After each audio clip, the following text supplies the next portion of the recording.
அதனால் இந்த அமைப்பு இருக்கிறவங்க இல்லை மீனாட்சி அம்மனுடைய ஃபோட்டோ வாங்கி கூட வச்சு நீங்கள் கும்பிடுங்க. யோகம் பாக்கியம் வரக்கூடிய தன்மை, லக்னாதிபதி பலத்தை சேர்க்கக்கூடிய தன்மையாக இருக்கும். இந்த சனி பகவானும் ராகு பகவானும் சேரும்போது, சனி பகவானும் சுக்கிரனும் சேரும்போது அவர்களுக்கு சொத்துக்கள் வாங்கக்கூடிய அதிகாரம், வியாபாரத்தில் பெருகக்கூடிய அதிகாரம், வருமானத்தில் சிந்தனை, அதாவது வருமான ஸ்தானம் பெருகக்கூடிய ஒரு தன்மை இருக்கும். அப்போ இந்த காலகட்டத்தை நம்ம பயன்படுத்தணும். எப்படிலாம் நமக்கு யோகம் பாக்கியம் வரும் அப்படின்னா, எல்லாம் வல்ல ஸ்ரீ காஞ்சி மகா பெரியவா பொற்பாதம் பணிந்து கொண்டு அன்பு எம்டிவி நேயர்களுக்காக சோபகிருது வருடம் பங்குனி மாதம், இந்த பங்குனி மாதத்துடைய ராசி பலன்களை பற்றி பார்ப்போம். அன்பு கன்னிராசி நேயர்களே, கன்னிராசி என்பவர்களுக்கு அந்த பங்குனி மாதம் நல்லா இருக்குதா அப்படின்னா விசேஷமான ஒரு மாதம் தான் பங்குனி மாதம். இப்போது இதில் என்னென்னா, லக்னாதிபதி எப்படி இருக்கிறாருன்னா, லக்னத்துக்கு 7ஆம் இடத்துல நீசமாக இருக்கிறார். இந்த நீசமாக இருக்கிறதொட்டு இந்த மாதத்தில் அவருக்கு என்ன ஆகும்னா, பலவீனம் தரக்கூடிய ஒரு சொன்னார். இந்த மாதத்தில் அதான் எப்படி இருக்கும், 12ஆம் தேதி வரைக்கும் லக்னாதிபதி புத பகவான் நீசமாக இருப்பார், புதராக சேர்க்க. 10ஆம் அதிபதி நீசமாக இருப்பார், புதராக சேர்க்க. தொழில் ஸ்தானாதிபதியும் லக்னாதிபதியும் பலம் இல்லை. இப்போ இதில் மனக்குழப்பம், சஞ்சலம், போராட்டம், ஒரு மாதிரி விரக்தி, ஒரு மாதிரி ஒரு அழுத்தம் இருக்கும். பொதுவாகவே இந்த நேரத்தில் அவருக்கு ஒரு விதமான பலவீனத்தை கொடுக்கக்கூடிய ஒரு அமைப்பு. இந்த கன்னி லக்னக்காரர்கள்லாம் என்ன பண்ணலான்னா, மீனாட்சி அம்மனுடைய வழிபாடு மேற்கொள்வது மிக மிக சிறப்பை தரும், ஏற்றத்தை தரும்.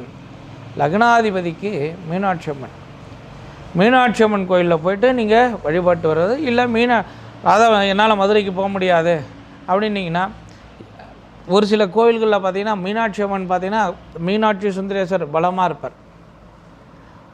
கோவில்களில் மூலஸ்தானம் சிவன் கோயிலாக இருக்கும், பக்கத்தில் இருக்கக்கூடிய சிவன்களில் மீனாட்சி சுந்தரேஸ்வரர் அப்படின்னு சொல்லக்கூடிய ஒரு தன்மை இருக்கும். அதனால் இந்த அமைப்பு இருக்கிறவங்க இல்லை மீனாட்சி அம்மனுடைய ஃபோட்டோ வாங்கி கூட வச்சு நீங்கள் கும்பிடுங்க. யோகம் பாக்கியம் வரக்கூடிய தன்மை, லக்னாதிபதி பலத்தை சேர்க்கக்கூடிய தன்மையாக இருக்கும். லக்னத்திற்கு 2ஆம் அதிபதி, லக்னத்திற்கு 9ஆம் அதிபதியாக வரக்கூடிய சுக்கிர பகவான் எங்கே இருக்கிறாருன்னா, லக்னத்துக்கு 6ஆம் இடத்துல இருக்கா. சூரியனும் சுக்கிரனும் சேர்க்க, சனி பகவானும் சுக்கிரனும் சேர்க்க.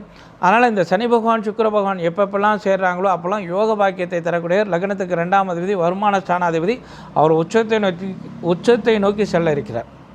அப்போ உச்சத்தை நோக்கினா வருமானம் பெருக்கக்கூடியதாக இருக்கும், பூர்வீக சொத்துக்களிலிருந்து லாபத்தை கொடுக்கக்கூடியதாக இருக்கும், பலத்தை கொடுக்கக்கூடிய ஒரு தன்மை இந்த ஜாதகருக்கு உண்டு.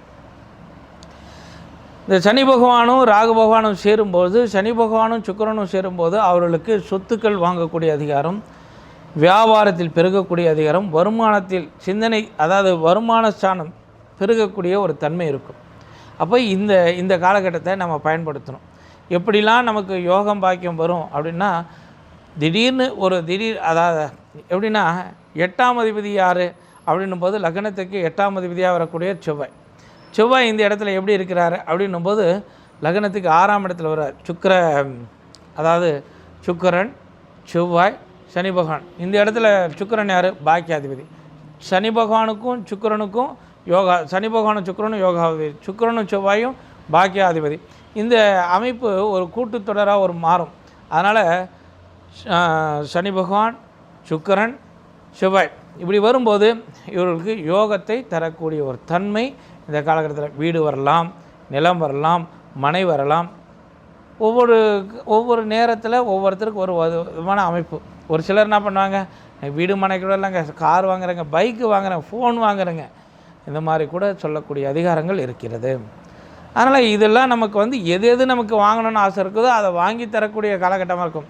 பெருசாக வாங்கணும்னு இல்லை, அவருடைய ஆசை என்னவாக இருக்குதோ அதை நிறைவேற்றக்கூடிய தன்மை இந்த நேரத்தில் உண்டு. ஆழ்மன சிந்தனாதிபதி தான் சனி பகவான். அப்போ ஆசைக்கு உண்டான காரகாதிபதி வரக்கூடிய அந்த சனி பகவான் இப்போ சுக்கிரனோட சேரும்போது ஆசை உங்களுக்கு அதிகமாக இருந்துச்சா அதையும் நடக்கும். ஆசை எனக்கு இது இல்லைங்க, இது மட்டும் இருக்கும், இதுவும் நடக்கும். எது உங்களுக்கு தேவையோ அதை நடத்தக்கூடிய அதிகாரம் இந்த காலகட்டத்தில் இருக்குது. அதனால் கன்னி லக்னக்காரர்கள்னா இந்த ராசிநாதன் கன்னி ராசிக்காரர்கள் அது எப்படி இருக்கணும் அப்படின்னா, மதுரை மீனாட்சி அம்மனுடைய வழிபாடை மேற்கொள்வது யோகத்தையும் பாக்கியத்தையும் பலத்தையும் தரக்கூடியதாக இருக்கும். அதனால் மதுரை மீனாட்சி அம்மன் வழிபாடு மட்டுமல்ல, உங்களுக்கு முருகருடைய வழிபாடு செய்வது திடீர் அதிர்ஷ்டம், யோகம், பாக்கியம், பலம் வந்து சேர முருகருடைய வழிபாடு மேற்கொள்ளுங்கள். உங்களை இல்லம் தேடி யோகம், பாக்கியம் வந்து சேரக்கூடிய தன்மையாக இருக்கும்.